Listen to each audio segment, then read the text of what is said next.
Tell me first. एक minute video ले। आप कैसा बोलते हैं? नहीं, आपको क्या प्रूफ है?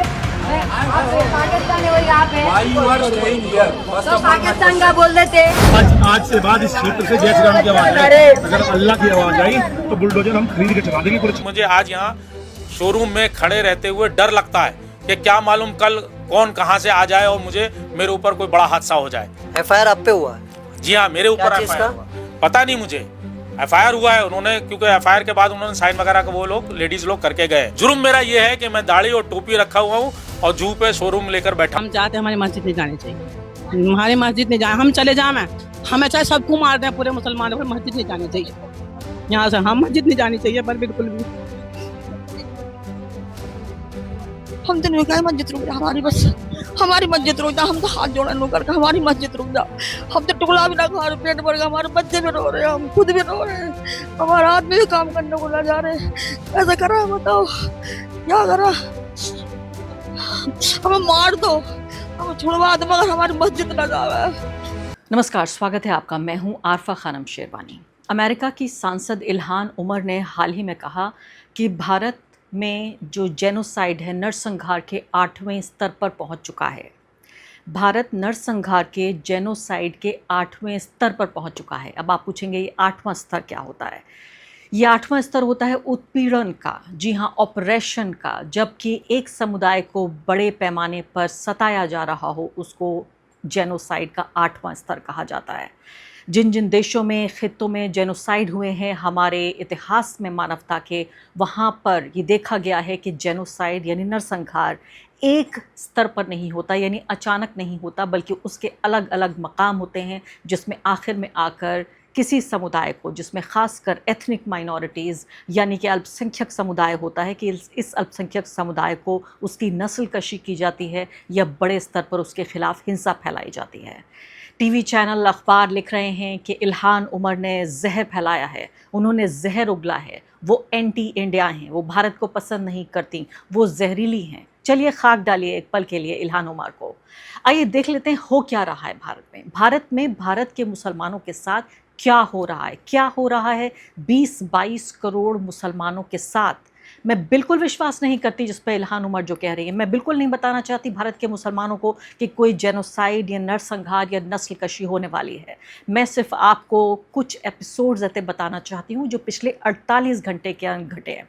मैं 12 साल का ब्यौरा आपके सामने यहाँ नहीं बैठी हूँ, और आप खुद फैसला कीजिए कि जहर उगल रही हैं इल्हान उमर या फिर भारत की सरकार जिम्मेदार है इस तरह के सांसदों के ऐसे बयानों के लिए, जो गवाहों, सबूतों, आंकड़ों और एविडेंस के आधार पर, एकेडमिक एविडेंस यानी कि जो लोग स्कॉलर्स हैं, रिसर्चर हैं, जो इसके लिए रिसर्च करते हैं और इसका आकलन करते हैं और फिर दुनिया को आगाह करते हैं, चेताते हैं कि ऐसा कुछ होने वाला है आपके देश में, इससे पहले आप आगाह हो जाइए। न्यूज़ 24 की रिपोर्ट सीधे तौर पर कह रही है कि अमेरिकी सांसद इल्हान उमर ने मुस्लिम समुदाय के मुद्दों पर बातचीत करते हुए कहा कि भारत से आ रही रिपोर्ट के मुताबिक वो नरसंहार के 8वें चरण पर पहुंच चुका है। अगला आप वाक्य देखिए, अपने आप में ही कैसे खुद को बेवकूफ़ बनाया जाता है, खुद के लिए एक चुटकुला गढ़ा जाता है। दरअसल 8वां चरण यानी कि उत्पीड़न, जिसमें किसी अल्पसंख्यक समूह को बड़े पैमाने पर निशाना बनाया जाता है। लगता है पूरी तरीके से एकदम हास्यास्पद बात हो चली है। मुझे याद आया कि हमारे जो अल्पसंख्यक मामलों के मंत्री हैं किरण रिजिजू, जो खुद भी एक अल्पसंख्यक हैं, उन्होंने कहा कि इस तरह से जुल्म ज़्यादती की बात करना कि मुसलमानों पर जुल्म हो रहा है, देश को बदनाम करना है, कि भारत लगातार सबसे ज़्यादा सुरक्षित जगहों में से एक है जहाँ पर मुसलमानों के लिए और माइनॉरिटीज़ के लिए, ख़ासकर उन्होंने कहा अल्पसंख्यकों के लिए बेहद सुरक्षित जगह है भारत। और जब हम अपने पड़ोसी देशों को देखते हैं, ख़ासकर जो इंडियन सब कॉन्टिनेंट है उसमें, तो हम ज़्यादातर देखते हैं कि माइनॉरिटी कम्युनिटीज़ जो हैं उनको, उनके साथ एक तरह का अस्तित्व की चुनौती, एग्जिस्टेंशियल चैलेंज आ रहा है, और भारत आ रहे हैं वो अपने को बचाने के लिए। अफ़गानिस्तान से लेकर श्रीलंका, माइनॉरिटीज़ अलग अलग जो ये इलाके हैं वहाँ से आ रहे हैं और भारत की तरफ देखते हैं, भारत को एक बेहतर जगह मानते हैं, एक शेल्टर, सिक्योरिटी और डिग्निटी के लिए इन पड़ोसी जगहों से, पड़ोसी देशों से भारत आ रहे हैं लोग, ताकि वो सुरक्षित महसूस कर सकें। यहाँ पर क्या कोई प्रतिस्पर्धा, कोई कंपटीशन हो रहा है वाकई कि एक जगह पर जहाँ मुस्लिम मेजॉरिटी में है, अगर हिंदू या सिख या ईसाई परेशान है तो ये जायज़ ठहराया जा सकता है कि भारत में भी मुसलमानों को या अल्पसंख्यकों को प्रताड़ित किया जाए। अपनी स्क्रीन पर ये वीडियो मैं आपको दिखाना चाहती हूँ। ये जनप्रिया लेक व्यू अपार्टमेंट्स का वीडियो है और मलकानगिरी पुलिस लिमिट थाने में आता है। मोहम्मद ज़ुबैर जो ऑल्ट न्यूज़ के संस्थापकों में से एक हैं, उन्होंने ये वीडियो ट्वीट किया है। मुसलमान लड़के को कम उम्र का, छोटा उम्र का ये बच्चा है जिसको कहा जा रहा है कि तुम पाकिस्तानी हो। जी हाँ, पुलिस, आप देखिए फ़िलहाल अपने इर्द गिर्द देखिए इस बच्चे के, पुलिस वहाँ पर खड़ी हुई है। बच्चा जज्बाती होता है और कहता है कि तुमको पता है कि मेरे दादा इंडियन आर्मी में थे। फिर उसके बाद बच्चा और उसके आसपास उसके परिवार वाले हैं या उसके दोस्त हैं या उसके हमदर्द हैं, वो कह रहे हैं कि देखिए पुलिस की मौजूदगी में ऐसा हो रहा है। एक अंडर एज बच्चे को उसके जहन पर, उसकी मानसिकता पर क्या असर पड़ेगा जब ये अधेड़ उम्र का घटिया, गंदा, सांप्रदायिक आदमी इस बच्चे को कहता है कि तुम पाकिस्तानी हो। सुन लेते हैं। एक मिनट वीडियो ले, आप कैसा बोलते हैं? नहीं, आपको क्या प्रूफ है? आप पाकिस्तान है, आप है तो पाकिस्तान का बोल देते। मेरे दादा इंडियन आर्मी में थे, आपको पता है, सूबेदार थे वो। गलत चाहिए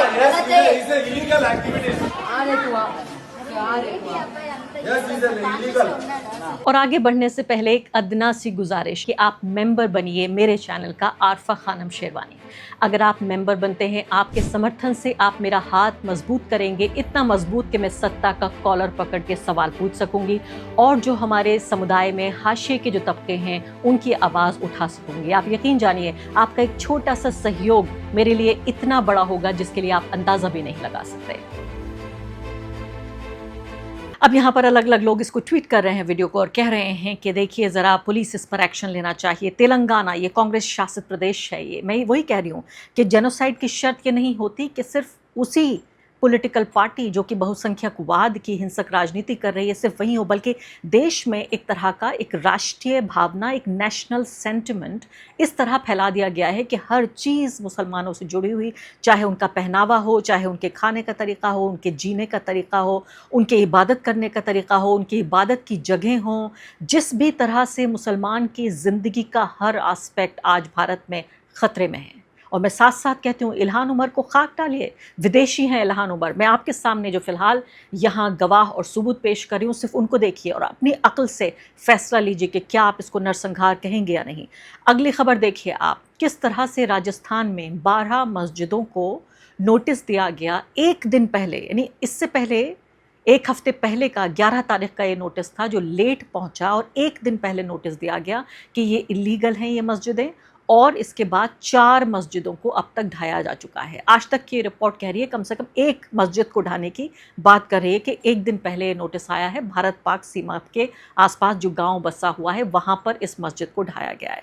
ये रिपोर्ट देखिए अपने आप में बता रही है कि किस तरह से, क्या मैं तो यही पूछ रही हूँ यहाँ पर कि किस तरह से भारत में जो इबादत की जगहें हैं मुसलमानों की, उनके खिलाफ किस तरह का ये एक संघर्ष, ये एक तरह का युद्ध छेड़ा जा रहा है। जगहों जगहों पर एक बहाना लगाकर दूसरा बहाना लगाया जा रहा है।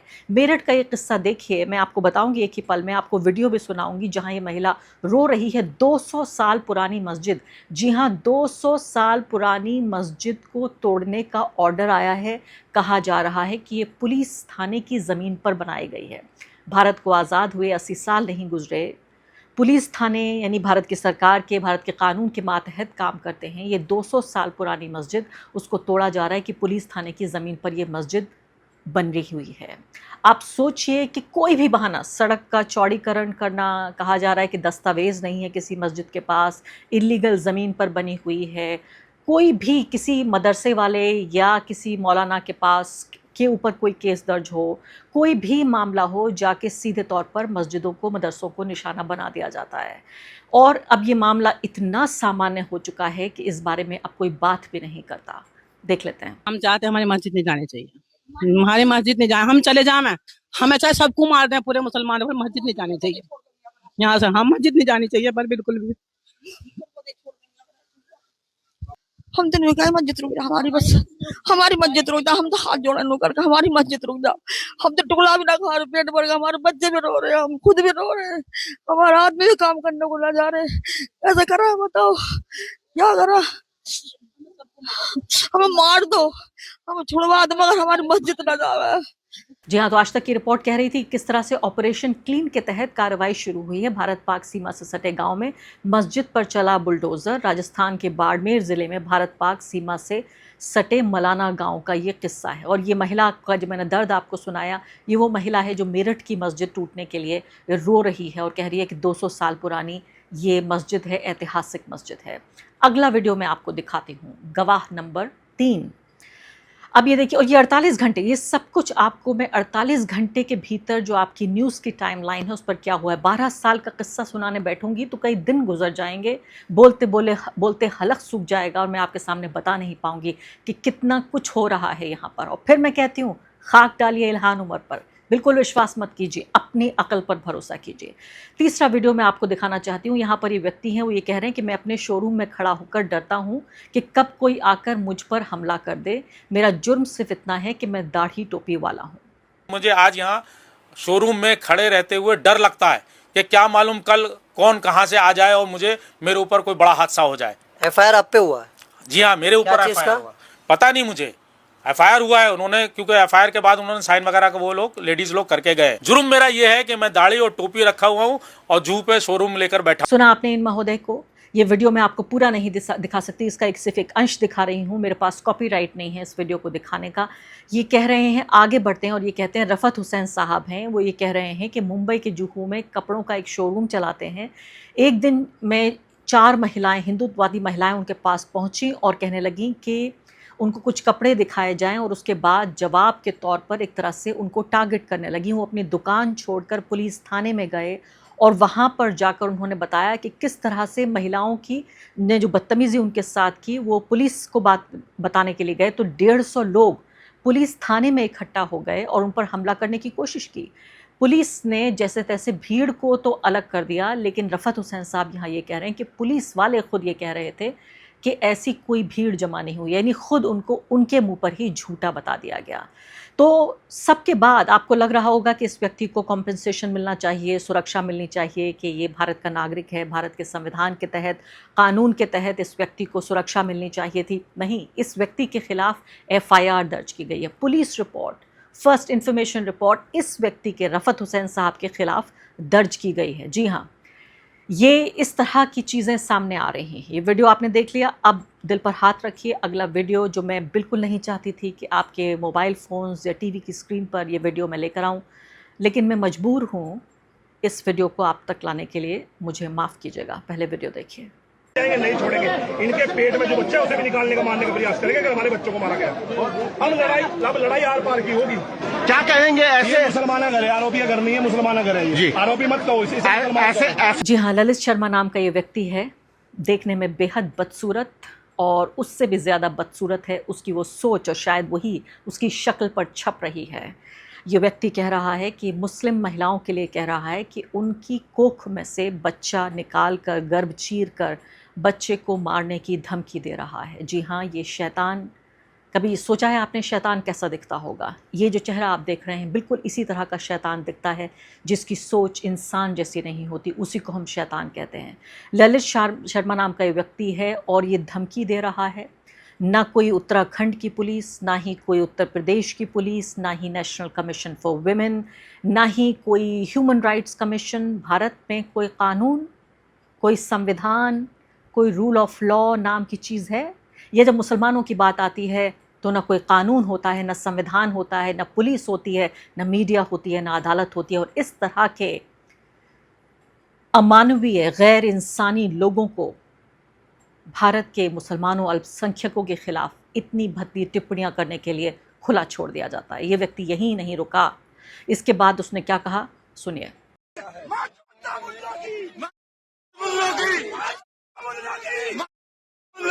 फिर से माफ़ी मांगती हूँ आपसे, तहे दिल से माफ़ी मांगती हूँ। मेरा बिल्कुल इरादा नहीं था कि ख़बर सुनते सुनते आप इस तरह की बातें सुने।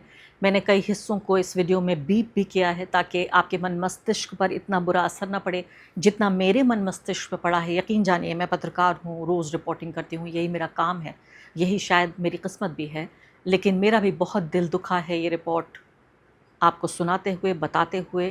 ख़ासकर ये जो वीडियोस मैंने आपके सामने ललित शर्मा के वीडियोस रखे हैं, दोनों वीडियोस देखने से पहले मुझे बड़ी सिहरन हुई और बहुत ज़्यादा तकलीफ़ के साथ ये ख़बर मैं आप तक ला रही हूँ। आपके लिए मैं ये फ़ैसला छोड़ देती हूँ कि आप मानिए कि भारत क्या नरसंहार जेनोसाइड के पहले स्तर पर है, दूसरे पर है, तीसरे पर है, चौथे पर है, पाँचवें पर है, छठे पर है, सातवें पर, आठवें पर, या एक स्लो जेनोसाइड, एक धीमा सा नरसंहार भारत के मुसलमान सह रहे हैं और जी रहे हैं।